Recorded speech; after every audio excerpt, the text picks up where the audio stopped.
एक शेर और अक्लमंद छोटे खरगोश की कहानी। दौर एक घने जंगल में एक बहुत बड़ा और खतरनाक शेर रहता था जिसका नाम सिम्बा था।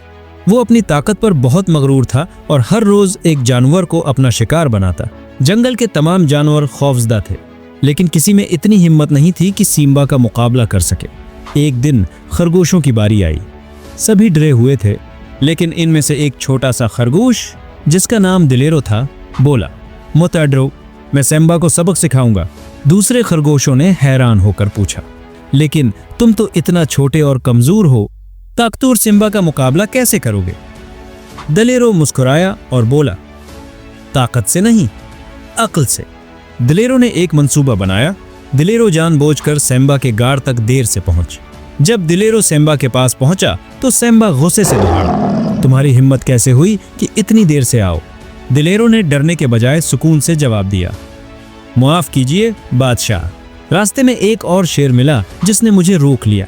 वो कह रहा था कि वही इस जंगल का असल बादशाह है और तुमसे ज्यादा ताकतवर है। सिम्बा का गुस्सा 7वें आसमान पर पहुंच गया। क्या? कौन है वो? मुझे फौरन उसके पास ले चलो। दिलेरो सिम्बा को एक गहरे कमरे के पास ले गया और बोला, वो अंदर छुपा हुआ है। सिम्बा ने कमरे में झांका तो उसे अपनी ही प्रचखस अक्स नजर आई। उसने समझा कि यही उसका हरीफ है तो गुस्से से दौड़ा, ये जंगल मेरा है। कनवे से सिम्बा की अपनी आवाज गूंज कर वापस आई, जैसे कोई जवाब दे रहा हो।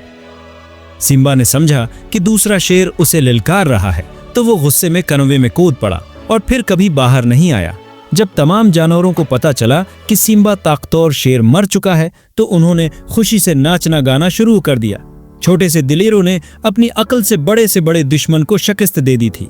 इस दिन के बाद से जंगल में अमन हो गया और सबने ये सबक सीखा, ताकत से नहीं, अक्ल से काम लो तो कोई भी मुश्किल आसान हो सकती है।